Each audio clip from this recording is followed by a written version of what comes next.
Hey, White Rock 85 here today with a camera that was sent to me to evaluate.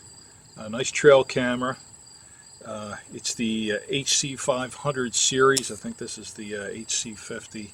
Seems pretty nice. I was contacted from the Campark, and they make a lot of cameras, like these small GoPro type cameras, some cameras for the end of your hunting rifle, and some other things. And they asked me if I wanted to test this camera out, and certainly said yes, because I'm always looking for another trail camera to review. And this seemed like a pretty nice one from what I could see, some of the specs on it, and I have a lot of those printed out right over here. So let me go ahead and open this up. I have had this open. I did look through the instructions, and I placed some batteries in it, but I'm going to show you all that. And here it is. Yeah, I was right, H50 Trail Cam. And if you can hear those air conditioners in the background, I apologize about that. It's still a little warm out. It does say Togaurd is the brand on here. And as the game cameras are these days, getting very small, about 6 inches or so as far as the size goes. Came with a USB cord that you can connect direct to your PC. Also came with the AC cables that you can connect to your TV if you wanted to. It comes with our tie strap to go around the tree, and one other piece is actually a little block. And if you see me set some of these cameras up before, I always seem to end up putting some type of twig or branch right between the tree and the camera, so I have it tilted down a little bit. They seem like they've taken that into consideration, and have a piece right here on the back where you can certainly don't have to use that, and you're going to get a little bit of an angle here going down.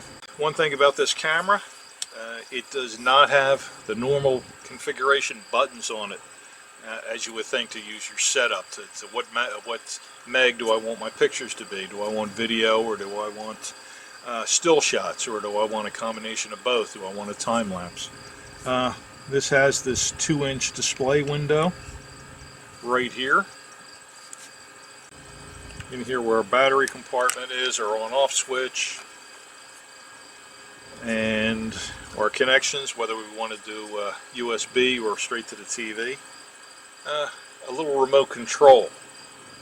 So you set everything up through a little remote control. I think it's good from about 10 feet away, and it stores right in there.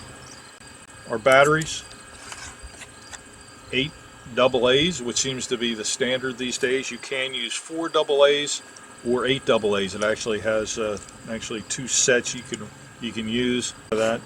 Just slide this in, push a little bit, lock your clip up, and you're set. And it has a little piece of Velcro right here. That's how you would pull that back out.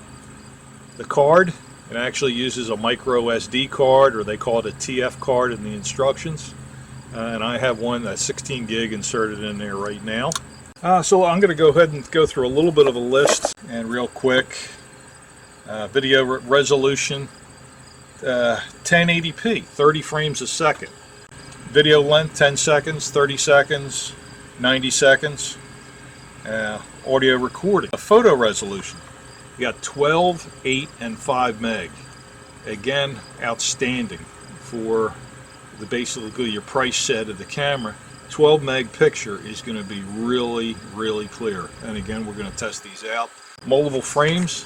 As far as your burst shot, you want to get 1 shot. You get 3. You get 6 and 9, which is kind of crazy. 9 shot. This is the invisible IR camera, as we can see right in here. So when it shoots at night, it's going to be black. There's nothing going to show to alert any game in the area that there's any kind of mechanical device around. 48 of those. Trigger speed on this, 1/2 second, so that's pretty good. Battery life, supposed to be about 3 months. Probably really depends on on how long how many pictures you're taking, if you're taking video or not, maybe the quality of your pic. But 3 months is not bad for AAAs. I have a feeling you could probably get a little bit more out of it. So I'm going to go ahead and turn this on. We'll go ahead and take a look at it. One nice feature on the bottom here has something for tripod, or some of those things you can get, screw into a tree, and then you mount that on there so you don't have to use the strap. I have my little tripod out with me today. Everything you do with the camera is done through our little window right here, our little 2-inch window, and that includes playback. So if you want to play back quickly to see what you have on your camera, you can do that. I'm going to go ahead and put this out behind the house over here for a couple days. Then I'm going to take it down to the club on Sunday, set it up next to a feeder, kind of give it a good workout. I'll come back and we'll take a look at some pros and cons of it. But for right now, let's go ahead and take a look, see what we can do with this. And we're looking at the 2-inch display. The temperature 3187. Indicator up in the upper left saying it's in camera. ISO is set to automatic.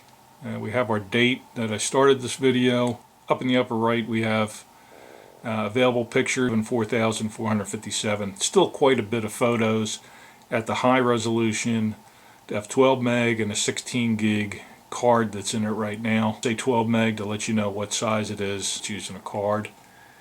If I hit the menu button, and again I'm using the little remote control. This is how you change every setting on the camera. Certainly not large, and it does fit inside the camera. We switch into setup for camera, setup for video, or straight setup. As we can see our icons across the top. I go ahead down to resolution. I'm actually going to set it down to 5. I'm just using the down arrows. I'll click OK. Sequence, single picture, 3 pictures, 6 pictures, 9. Our ISO, or setting of our lens, the delay, we start out with 1 second, 5, 10, 30 seconds, into a minute, 5 minutes, 10 minutes, 30 minutes. I'm going to set it to 5 minutes. The address, this is basically, the address really just means your camera name. I'm just going to put in T1, test 1. For video, resolution, again that 1080 FHD, very impressive. Video length, 10, 30, 60, or 90. Record audio, and that's basically a yes or no. And in our straight setup mode, tells you what do you want to do. Just camera, just video, camera, video, or time lapse. The language setup, the time lapse interval 3060 or 240, and TV mode, and that's really how you want to set your TV if you're connecting it to the TV. And motion detect, that's the sensitivity. High, medium, low. If you round a lot of bushes, a lot of branches swaying, you probably want to set it down to medium or low. You're going to get a lot of false images. Of course, date and time setup, I've already done that as you saw earlier. Timer. And format, you want to format your card. If you want to go back to the default settings, last is the version. If the company comes out with a new version, firmware for the camera, we see we're in camera mode. Now we're at 10,785 pictures on 5 meg. I'll take this outside. I'm going to go ahead and set it up on this tree right here. Our strap that we have to go around the tree, not real long. Not long enough or not large enough to go around some big trees. So you have to find some smaller ones like this to use, and hopefully you have them in the area. But I think you could get a bungee on here and hold it in with a bungee. Of course, that's a little added extra expense. You turn it on, again through the bottom, through that panel on the bottom. Let's go ahead and get it on now. All right, we have it on the tree. One thing nice about this, since it does, you put it into not on, but our menu or test mode, it will display in our window here what you have in front of you. So you know exactly where that camera is going to go. There's not going to be any question like, do I have it in the right angle or anything. You're going to be able to see exactly on our display here. Put it to test or menu mode. And I can see the camera. I can see some of the trees back here. And it looks like it's set up right. And I'm just going to set it to on. And the display goes off. I'm going to close our door. Close the hatch on the bottom. Make sure everything's nice and secure. And we're set and ready to go. Gives you about 15 seconds to get out of the area. I'm going to come back. I'm going to put some bait over here. See if we can get something to come in. And we have a little acorn rage set up. A couple of those deer poppers that I've used in the past. I think they're corn flavor. So I know the squirrels at least will be in, and hopefully some foxes, and if we get lucky, maybe some deer. Well, it's all set up, ready to go. I'm going to leave it overnight, and we'll check on and see what we have. Let's get into taking a look at some of the pictures here at 5 meg. Some of the edges of the images aren't quite as clear as they could be. I'm putting some bait out here with cameras in the background. Another shot, this is early afternoon. Again at 5 meg, a little bit of a washout, a little bit of a fisheye, and some small deer I actually got out back. Boy, these are real small 25 pounders, but a little bit fuzzy. There's a fox here, left hand side. I know it's a fox, it's tough to see at 5 meg. Moving up to 8, our fox is a little bit better, a little clearer. The leaves and images are clearer at 8 meg. And one more, we have the fox in the left-hand side of the picture, and I'm going to go ahead and zoom into 400% now, and you can see the face of the fox, the features of the fox. And one more deer. This is I think this is the mother. A little bit clearer at 8 meg. Not too bad. Moving up to 12 now. You really get, this is where the camera shines, where all cameras shine. Pretty crisp, clear image in the background. Here's a little bit of a lower light image, really nice. You can really see the detail on that feeder now. Unfortunately, no deer. Did get this rabbit at night, lower right-hand side. Pretty clear on the rabbit, you can see him good. Here we can see the dust from the spinning of the corn coming out. Really caught that well. Let's get into a little video now. You're going to hear me get a spider web in the face. Syntax and I were walking away. Wasn't good.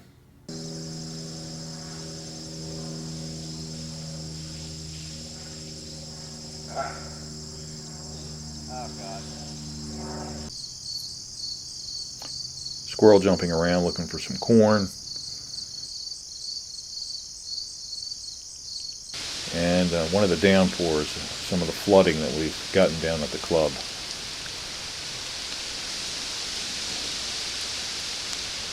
Well, out here on the porch with the Togaurd H50 Trail Cam that was sent to me to evaluate, see how I liked it, and what the features that I've seen that I really like. Of course, is the size of the camera. The 12 meg pictures looked very sharp. The 1080p video was excellent. The sound quality, and I don't really even know where the microphone for this is, but it was excellent also. You really couldn't get anything better out of a trail cam from what I've seen in the past, from the trail cameras that I've looked at. Very, very good as far as that goes. And all trail cameras, and I'm sure you've done the same thing, I never have them set to anything except their highest settings. Video cameras, when I'm doing the videos, I always have it set to the highest setting. You always want the best recording, the best video, the best picture. So setting it to 12 meg and the 1080p video is certainly the way to go for this camera, and I think any camera. When we started getting down to 5 and 8 meg, I thought it was a little bit lacking, but again, I'm not going to ever use those, so it really doesn't matter. I'm going to keep it up at the 12, and I thought it was real good. Some of the nice things, of course, the size of the camera, the little built-in piece on the back, so you don't have to put a twig back behind the tree. 12 meg and the 1080 was excellent. Having the piece on the bottom, for the tripods, some of the nice things. Having that remote was actually easy to work the camera. Like that piece of it. The only thing I didn't like about it was that I may forget it, or I may drop it, or I may lose it. I did have it in the bottom here all the time. Let's see, and there it is, still in there. So I'm just going to keep it in there. And we did have some flooding down there, and there was no problems. I didn't have any problems with leakage or water in the camera. So it certainly held out as far as that goes. Couple of the negatives, that mounting strap that we saw, that was a little bit short. Could have been about another foot longer, 15 inches longer, so you could have got around a little bit of a bigger tree. And one of the other problems, I got some false images. I got, when I was down the club, seemed to get a lot of false images. There was some grass, there was trees in the background, and I did have it on a bit of a smaller tree, so I could have got some wind blowing, shaking the camera, and that could have messed me up. But I got a lot of false images in there. If I went and sat it in that same spot again, I'm going to have to set that sensitivity from high to medium or even low to try to prevent from false images. Got so many false images that it actually took the batteries all the way down within 10 days also. I was running the video, one picture, one 12 picture, and one 10-second video. Ended up getting 590 videos. So if I would have had it set to a different spot, or the sensitivity was set down, certainly would have got some better battery life out of it. There's going to be a little bit more testing, I would say, to see how that is. I'm going to go ahead and take it out back. Since I saw those deer out in the back, I think I'll put it out back there and run a few more tests on it, see how it does. Overall, I certainly liked it. If you're thinking about getting one, the link is below in the details to Amazon. And if you want to purchase it, go down there and check it out, help support the channel. But I would, for the price point of 100-ish set at the high settings, I would say it's a pretty good trail camera for the money. Love the video of it. Not sure how much I'm going to use the video, but the sound was crisp, the video was nice and clear, and pretty impressive as for the 12 meg pictures. So this is White Rook 85 signing out off the Delmarva Peninsula today. Everybody have a good one.